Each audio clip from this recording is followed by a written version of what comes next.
This is bad news. If there is one car in history that I personally would call a dream car to own, it would be a Fiat 500, a true legend of post-war Europe, that made owning a car a reality for millions of people. Even though it only had between 13 and 18 horsepower for the standard models and a sport model with the ludicrous power of, and I hope you're all sitting down right now, 21.5 horsepower. You all of a sudden were in possession of a car, in its simplest form, with the possibility for you and your family to go wherever you wanted. Unless there were hills, then the passengers probably would have to go out and push. But it gave freedom to a people that hadn't been very spoiled with that for a long time. The model we are currently working on is Tamiya's kit of the 500 Model F, which was the most common model of the Fiat 500s, produced between 1966 and 1972, with the standard 2-cylinder 500 cubic centimeter engine in an 18 horsepower configuration. And when we already are speaking about the engine, how about we also start the build there? Building the engine is as straightforward as it can be. Tamiya has a very nice quality in their kits, and therefore everything just snaps together without having to sand away next to anything to make the parts fit. The kit doesn't really have a ton of detail, but sometimes that's actually a blessing in disguise. Even though there's a lot of excitement in parts the size of 3 atoms flying across the room, sometimes it's actually quite nice to have all the necessities already molded into a bigger part from the start. A simple lick of black paint with the airbrush makes the base, finishing off the job by brushing on some plate mail metal paint where the engine has aluminum parts.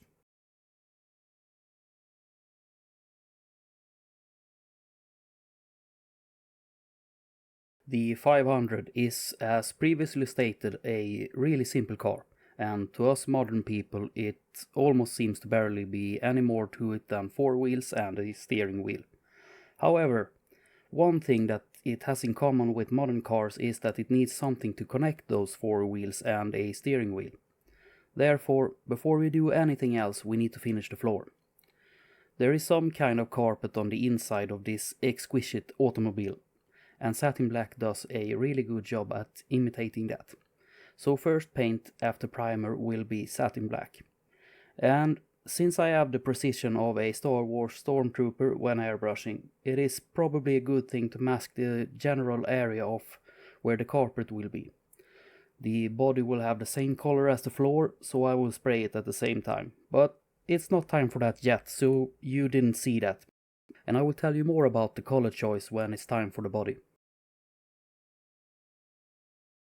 The control arms and wheel hubs is, as most things on the 500, extremely simple, and the kit reflects that very well. Just 3 parts, and the most advanced part about it is this little rubber bushing that both hold the wheels in place and at the same time let them spin. And why complicate things when simplicity does the job? The manual states that the engine and mounts shall be mounted first, so we will obey that to not anger the model building gods.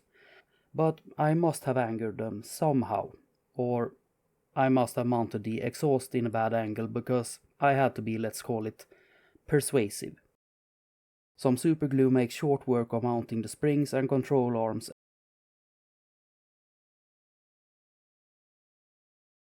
and in the front it's mostly the same procedure. And as you can see, the front assembly also moves freely to make it possible to position the wheels however you want. Even if it feels like this car literally just is 4 wheels and a steering wheel, you still need someone to hold on to that steering wheel. And therefore there needs to be a people holding compartment on board. To add some luxury to prevent the steering wheel holder and the uphill pushers from sitting on the floor, we need some seats. And if I am to be completely honest, I can't really remember what color I used for these, but at the time of editing, I highly suspect that the reddish brown is fur brown from the army painter, and the off-white or cream white is white with a tiny bit of the color Dorado skin. Thanks to my super skills with masking tape, I had to touch up this with a brush.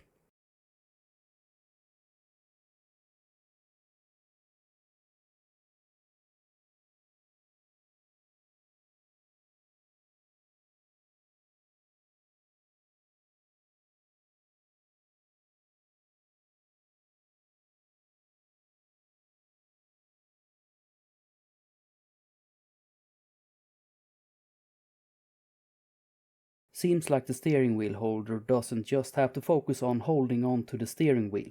So let's put the center console together.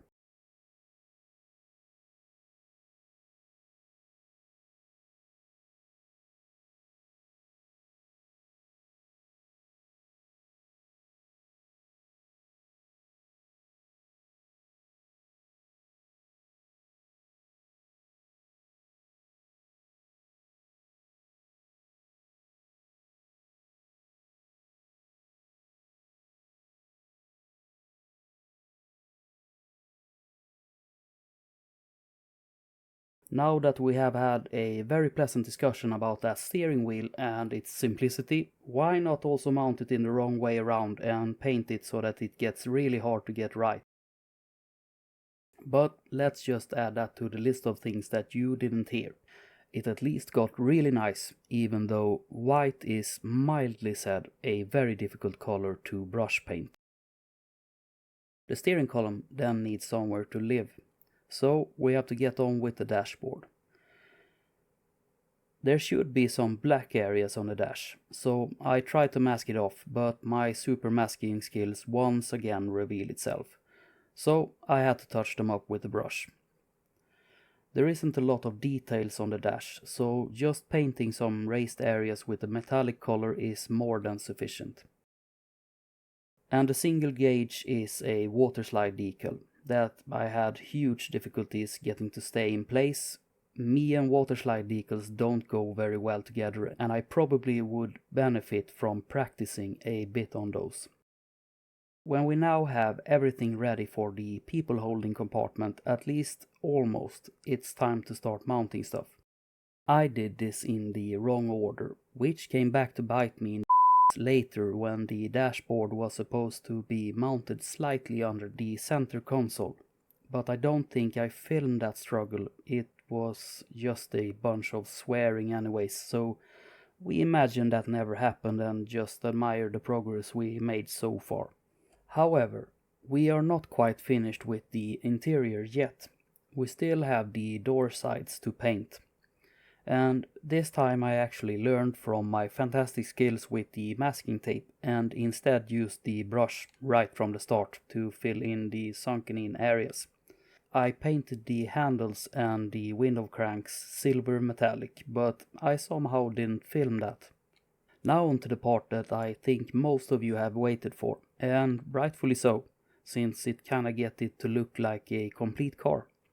You already know that I painted the body at the same time as I painted the floor, but I promised you that I should talk a bit about the color choice, and some people will probably wonder why on earth I didn't put a gloss varnish on top of the base coat. So first, color. The Fiat 500 came in many colors, and I first was going to do this one yellow. But after looking around a bit, I really liked the look of red paired together with a reddish brown interior with cream colored details. And I have a color made by the army painter that is called Pure Red, which is a neutral, very saturated red, maybe a bit on the colder side. And things in the modeling world have a tendency to look a lot more inviting if they are painted in a warmer tone. Unless you are doing a really cold scene or something like that.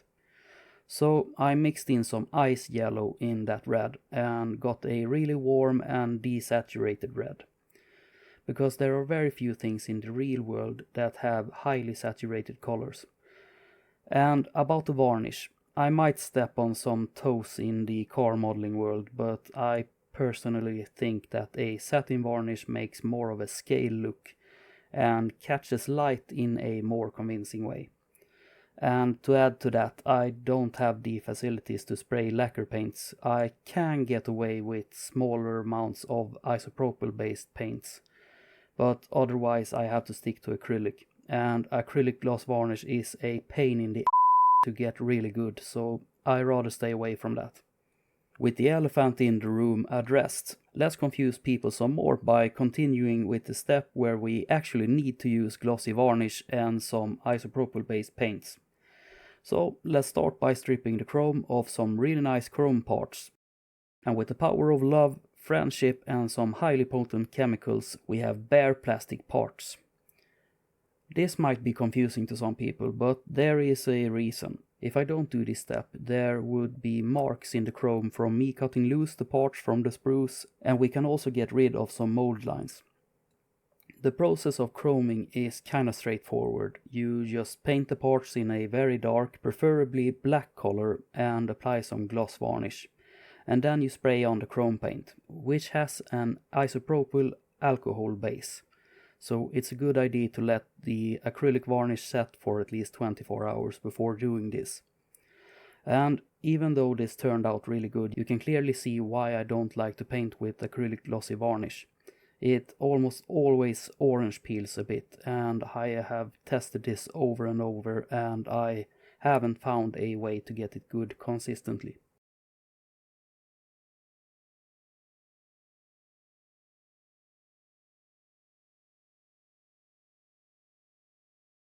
There are some masking decals for the windows included in the kit, and they are really nice, but in hindsight it probably would have been better to just paint the trim with a brush, which I ended up having to do anyway.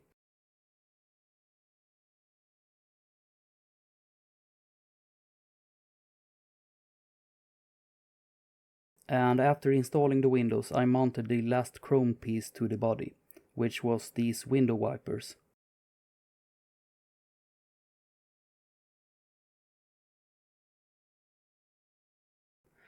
I first intended to save this for the last crowning piece of the build, but I couldn't wait, so I painted and glued the sunroof in place before continuing with the lights.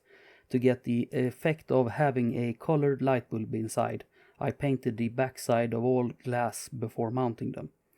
And it made a really nice effect. I first didn't think that the orange would shine through on the small fender blinkers, but it actually did.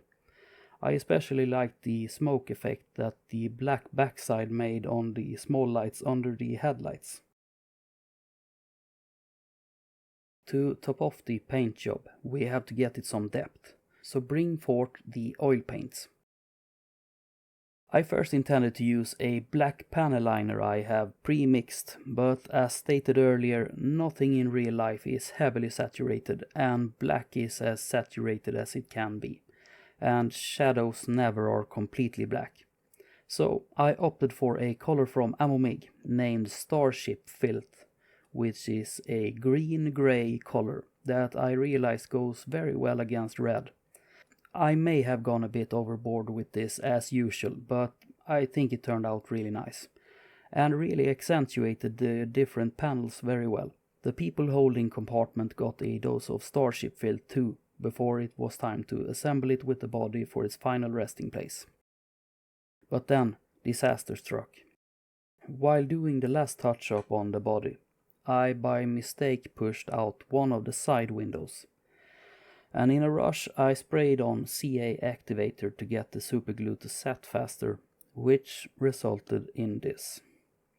At first I thought it was just some smudge on top of the plastic, but I came to realize that the activator had in some way etched the clear plastic. However, this is not really a huge problem. Thankfully, it isn't really deep, and fortunately enough, I happen to have 6000, 8000 and 12,000 grit wet sanding paper. So, after sanding the defect down in steps and polishing with some car polish, it was like it never happened. After holding the engine hatch in place with some masking tape, it was finally time to mate the body and the people holding compartment together. After some struggle they went together, and as the eagle-eyed of you probably can see, I knocked one of the side mirrors off. And after that we are done.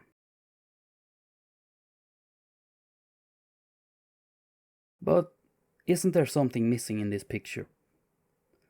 Ah, the wheels. I almost forgot.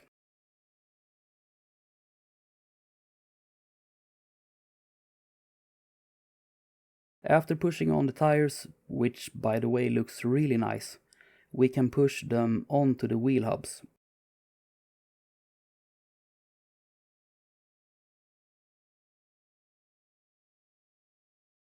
Which concludes the build. If you have made it this far, you are the real MVP. What do you think of the build? Write a comment below and tell me about it. And while you're at it, subscribe to the channel and don't forget to leave a like. Be kind to each other, have the best of days, and I will see you in the next video.